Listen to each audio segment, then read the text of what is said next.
Dear learners, warm welcome to today's class. Hope all you are great. Today I am here with a new lesson, that is transformation of sentences. And in the topic of transformation of sentences, today I would like to discuss on how to transform assertive sentence into imperative sentence. So before starting our class, you have to know what is an imperative sentence. So for your better understanding, I would like to deliver a lecture in Bengali. তো আজকে আমি আলোচনা করব যে assertive সেন্টেন্সকে কিভাবে imperative সেন্টেন্সে রূপান্তর করা যায়। তো প্রথমত আমরা সংজ্ঞাটি জেনে নিই যে ইম্পারেটিভ সেন্টেন্স কাকে বলে, অর্থাৎ যে সেন্টেন্স দ্বারা আদেশ, উপদেশ, অনুরোধ, নিষেধ ইত্যাদি বোঝায় তাকেই ইম্পারেটিভ সেন্টেন্স বলে। তোমরা সংজ্ঞাটা এখানে দেখে নিতে পারো, আমি লিখে দিয়েছি এবং এখানে কিছু এক্সাম্পলও দেওয়া আছে। যেমন দেখো, ডু দ্য ওয়ার্ক, কাজটি করো, অর্থাৎ ডু দ্য ওয়ার্ক, কাজ করো, এটাকে আদেশ বোঝানো হচ্ছে। এরপর দেখো, রেসপেক্ট ইউর সিনিয়র্স, বয়োজ্যেষ্ঠদেরকে শ্রদ্ধা করো, এটা দ্বারা উপদেশ বোঝাচ্ছে। এরপরে বলা আছে হেল্প মি প্লিজ, দয়া করে আমাকে সাহায্য করো, এটা দ্বারা এখানে অনুরোধ বোঝানো হচ্ছে। তারপরে বাক্যটি দেখো, ডোন্ট ওয়েস্ট ইউর টাইম, এটা দ্বারা নিষেধ বোঝানো হচ্ছে। তাহলে এর থেকে তোমরা বুঝতে পারো যে সেন্টেন্সে আদেশ, উপদেশ, অনুরোধ, নিষেধ ইত্যাদি বোঝায় তাকে ইম্পারেটিভ সেন্টেন্স বলে। এবং পরে আরেকটি বাক্য দেওয়া আছে, লেট হিম কাম ইন, তাকে আসতে দাও, অর্থাৎ এই সেন্টেন্স দ্বারা কিন্তু অনুমতি বোঝাচ্ছে।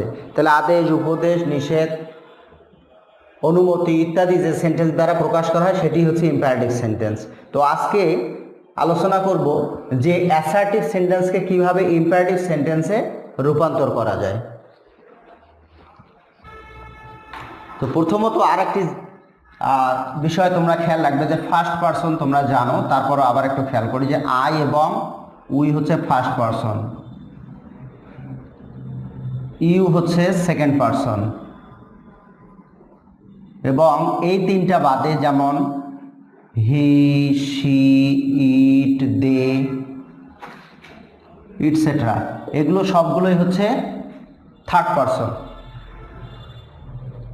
তার প্রথম নিয়মটি হচ্ছে যে অ্যাসার্টিভ সেন্টেন্সের সাবজেক্ট যদি সেকেন্ড পারসন ইউ হয়, অর্থাৎ যদি বাক্যটি এরকম হয়, you should do the work, এটাকে ইম্পারেটিভ করতে হবে। তাহলে এটার নিয়ম হচ্ছে যে অ্যাসার্টিভ সেন্টেন্সের সাবজেক্ট যদি সেকেন্ড পারসন হয়, অর্থাৎ ইউ, সেকেন্ড পারসন বলতে ইউকে বোঝানো হচ্ছে, তাহলে ইম্পারেটিভ করার সময় ভার্বের বেস ফর্ম অর্থাৎ মূল ভার্ব দ্বারা বাক্যটি শুরু হবে। তাহলে ইউ বাদ যাবে, সাহায্যকারী ভার্বটাও বাদ যাবে, তাহলে থাকলো ডু দ্য ওয়ার্ক। তাহলে উত্তরটি হবে ডু দ্য ওয়ার্ক, এটাই হচ্ছে উত্তর। এটা ইম্পারেটিভ সেন্টেন্স। আরেকটি এক্সাম্পল দেখো, ইউ পোস্ট দ্য লেটার, এটাকে যদি ইম্পারেটিভ করো তাহলে হবে নিয়ম অনুযায়ী যে সাবজেক্ট যদি সেকেন্ড পারসন হয়, অর্থাৎ সাবজেক্ট সেকেন্ড পারসন এখানে ইউ, তাহলে সেকেন্ড পারসন হলে এটি বাদ যাবে এবং মূল ভার্বের বেস ফর্ম দ্বারা বাক্যটি শুরু হবে। তাহলে এখানে হচ্ছে পোস্ট দ্য লেটার, অর্থাৎ অ্যাসার্টিভ সেন্টেন্সের সাবজেক্ট যখন সেকেন্ড পারসন, আর এবং সেকেন্ড পারসন তোমরা জানো একটাই, তাহলে সেকেন্ড পারসন হবে, তখন মূল ভার্বের বেস ফর্ম দ্বারা বাক্যটি শুরু করে ইম্পারেটিভ সেন্টেন্স করতে হবে। এবং একটি বিষয় সবসময় মাথায় রাখবে যে ইম্পারেটিভ সেন্টেন্সের যে ভার্ব থাকে সেই ভার্বটি সবসময় বেস ফর্মে হয়। ইম্পারেটিভ সেন্টেন্সের ভার্বটি সবসময় বেস ফর্ম হয়। পরের নিয়মটি দেখো, যে অ্যাসার্টিভ সেন্টেন্সের সাবজেক্ট যদি সেকেন্ড পারসন অর্থাৎ ইউ হয় এবং বাক্যটি যদি না বোধক হয়, তাহলে ডু নট প্লাস, তাহলে হবে ডু নট প্লাস মূল ভার্ব দ্বারা, ডু নট প্লাস মূল ভার্ব দ্বারা বাক্যটি শুরু করতে হবে। তাহলে এক্সাম্পল দেখো, ইউ শুড নট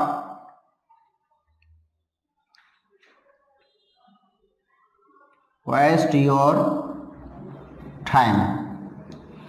তাহলে এটিকে ইম্পারেটিভ করতে গেলে নিয়মটা তোমাদের আগে বললাম যে সাবজেক্ট যদি সেকেন্ড পারসন অর্থাৎ ইউ হয় এবং বাক্যটি যদি নাবোধক হয়, যেহেতু এটা নাবোধক বাক্য, তাহলে ডু নট প্লাস মূল ভার্ব দ্বারা ইম্পারেটিভ সেন্টেন্স করতে হবে। তাহলে এটা বাদ যাবে, সাহায্যকারী ভার্ব শুডও বাদ যাবে।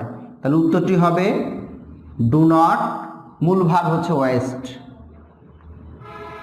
West your time. এটাই হচ্ছে উত্তর। আরেকটি এক্সাম্পল দেখো,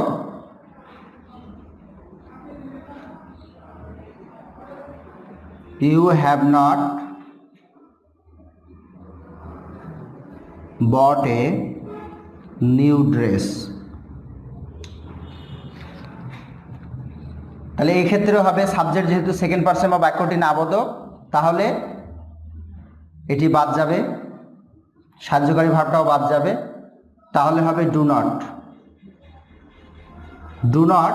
এখানে যেহেতু হ্যাভ ছিল, হ্যাভ নট অর্থাৎ প্রেজেন্ট পারফেক্ট ছিল, এই জন্য ভার্বটা পাস্ট পার্টিসিপল করা ছিল। কিন্তু যখনই ডু নট বসবে তখনই ভার্বের বেস ফর্ম বসাতে হবে, অর্থাৎ মূল ভার্ব বসাতে হবে। তাহলে বট এসেছে বাই থেকে, তাহলে do not buy a new dress.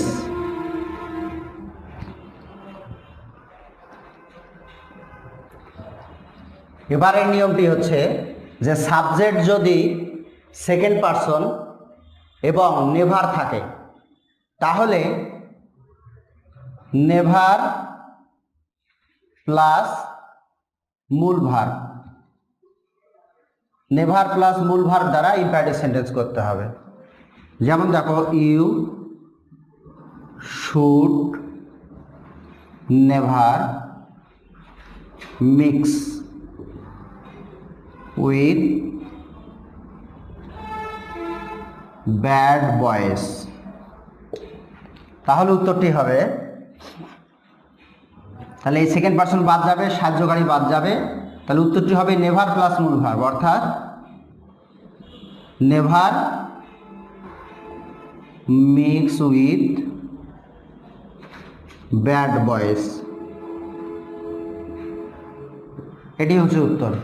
তাহলে আবার একটু লক্ষ্য করো যে সাবজেক্ট যখন সেকেন্ড পারসন হবে এবং নেভার থাকবে, তখন সেকেন্ড পারসন হলে বাদ যাবে, সাহায্যকারী ভার্ব থাকলে সেটিও বাদ যাবে, নেভার প্লাস মূল ভার্ব দ্বারা ইম্পারেটিভ সেন্টেন্স করতে হবে। আর একটি এক্সাম্পল দেখো, ইউ শুড নেভার টেল আ লাই। তাহলে এটার উত্তর হবে, এটা বাদ যাবে, সাহায্যকারী ভার্ব বাদ যাবে।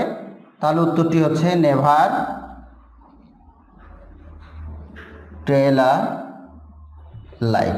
তাহলে নিশ্চয়ই তোমরা বুঝতে পেরেছো যে ইম্পারেটিভ সেন্টেন্স করার সময় অ্যাসার্টিভ সেন্টেন্সের সাবজেক্ট যখন সেকেন্ড পারসন থাকবে, তখন সেকেন্ড পারসন থাকলে সেটি বাদ যাবে, সাহায্যকারী ভার্ব থাকলে সেটিও বাদ যাবে, এবং সবসময় ভার্বের বেস ফর্ম দ্বারা বাক্যটি শুরু হবে।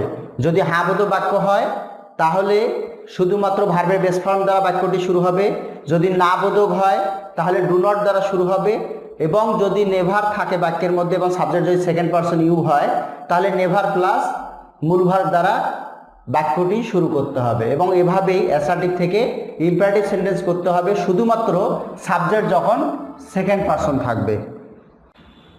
এতক্ষণ আমরা শিখলাম যে অ্যাসার্টিভ সেন্টেন্সের সাবজেক্ট যখন সেকেন্ড পারসন অর্থাৎ ইউ হয় তখন কিভাবে ইম্পারেটিভ সেন্টেন্স করতে হয়। এখন আমি আলোচনা করব যে অ্যাসার্টিভ সেন্টেন্সের সাবজেক্ট যখন ফার্স্ট পারসন অর্থাৎ আই বা উই হবে, অথবা থার্ড পারসন হি, শি, ইট, দে ইত্যাদি হবে, তখন কিভাবে ইম্পারেটিভ সেন্টেন্স হবে। সাবজেক্ট যদি ফার্স্ট পারসন হয় অথবা থার্ড পারসন হয় অ্যাসার্টিভ সেন্টেন্সের ক্ষেত্রে, তখন ইম্পারেটিভ করার সময় লেট প্লাস সাবজেক্টের অবজেক্ট প্লাস মূল ভার্ব এবং বাকি অংশ বসে। উদাহরণস্বরূপ দেখো, we saw him to play cricket. তাহলে এটিকে ইম্পারেটিভ করতে গেলে দেখো এখানে সাবজেক্ট আছে উই, অর্থাৎ এটি হচ্ছে ফার্স্ট পারসন। তাহলে ফার্স্ট পারসন যেহেতু নিয়ম হবে লেট, দ্বারা ইম্পারেটিভ শুরু হবে। তাহলে লেট, লেটের পরে কি বলছি, সাবজেক্টের অবজেক্ট। তাহলে সাবজেক্ট এখানে হচ্ছে ওই, তাহলে এর অবজেক্ট হচ্ছে আস, তাহলে লেট আস। এরপর মূল ভার্ব, এখানে আছে স, ভার্বের পাস্ট ফর্ম, তাহলে এটার মূল ভার্ব হচ্ছে সি, তাহলে let us see him to play cricket. এরপর আরেকটি এক্সাম্পল দেখো, হি কল দেম, হি কলস দেম টু গো দেয়ার। এখানে লক্ষ্য করো যে এখানে কিন্তু সাবজেক্ট হচ্ছে থার্ড পারসন, তাহলে থার্ড পারসন হলে কি হবে, লেট, তাহলে লেট দ্বারা আমরা শুরু করব। এরপর সাবজেক্টের অবজেক্ট, সাবজেক্টের অবজেক্ট, তাহলে এখানে সাবজেক্ট হচ্ছে হি, তাহলে কি হবে হিম, তাহলে লেট হিম। এরপর হচ্ছে মূল ভার্ব, মূল ভার্ব হলে শুধু কল হবে, এখানে এজ ইয়েস কিছুই হবে না, ইম্পারেটিভ সেন্টেন্সে এজ ইয়েস কখনোই হবে না, তাহলে let him call them to go there. তাহলে নিশ্চয়ই বুঝতে পেরেছো, তোমাদেরকে অবশ্যই এটা কেয়ারফুলি মনে রাখতে হবে যে সাবজেক্ট যখন ফার্স্ট পারসন অথবা থার্ড পারসন হবে তখন লেট দ্বারা ইম্পারেটিভ সেন্টেন্স শুরু হবে, আর সাবজেক্ট যখন সেকেন্ড পারসন হবে অর্থাৎ ইউ হবে তখন ভার্বের বেস ফর্ম দ্বারা বাক্যটি শুরু হবে। ইম্পারেটিভ সেন্টেন্স চেনার কিন্তু দুটো উপায় হচ্ছে, একটা হচ্ছে মূল ভার্ব দ্বারা বাক্য শুরু হবে, আর একটা হচ্ছে লেট দ্বারা বাক্য শুরু হবে। এই দুটো নিয়ম যদি খেয়াল রাখো তাহলে ইম্পারেটিভ সেন্টেন্স চিনতে তোমাদের কোনো সমস্যা হবে না। এখন আরেকটি নিয়ম লক্ষ্য করো যে অ্যাসার্টিভ সেন্টেন্সের বাক্যটি যখন ফার্স্ট পারসন অথবা থার্ড পারসন দ্বারা শুরু হবে এবং নাবোধক হবে তখন লেট প্লাস সাবজেক্টের অবজেক্ট প্লাস নট প্লাস মূল ভার্ব দ্বারা ইম্পারেটিভ সেন্টেন্স করতে হবে। এক্সাম্পল দেখো, we should not hate the poor. তাহলে কি হবে, যেহেতু এটি ফার্স্ট পারসন তাহলে উত্তর হবে লেট দ্বারা শুরু করতে হবে, লেটের পর সাবজেক্টের অবজেক্ট, তাহলে লেট আস। এরপর নিয়ম অনুযায়ী যেহেতু এটা নেগেটিভ বাক্য তাহলে কি হবে, নট, লেট আস নট, এবার ভার্বের base form hate the poor. আর একটি এক্সাম্পল দেখো, she does not sing a song. তাহলে এটি কিভাবে করবে, যেহেতু এটা থার্ড পারসন তাহলে লেট দ্বারা শুরু হবে, তাহলে লেট শি এর অবজেক্ট হচ্ছে হার, লেট হার, এরপরই হবে সাবজেক্টের অবজেক্ট হয়ে গেল, এরপর হবে নট স্ট্রাকচার অনুযায়ী, let her not sing a song, song. তাহলে এভাবেই তোমরা অ্যাসার্টিভ থেকে ইম্পারেটিভ করতে পারবে। তাহলে আশা করি তোমরা এই নিয়মগুলো সহজেই বুঝতে পেরেছো। এই নিয়মগুলো তোমরা অবশ্যই মনে রাখবে এবং এই নিয়ম অনুযায়ী বেশি বেশি এক্সারসাইজ করার চেষ্টা করবে, তাহলেই আশা করা যায় অ্যাসার্টিভ সেন্টেন্সকে কীভাবে ইম্পারেটিভ সেন্টেন্সে রূপান্তর করা যায় এ নিয়ে আর কোনো সমস্যা তোমাদের মধ্যে থাকবে না। So take care, bye by.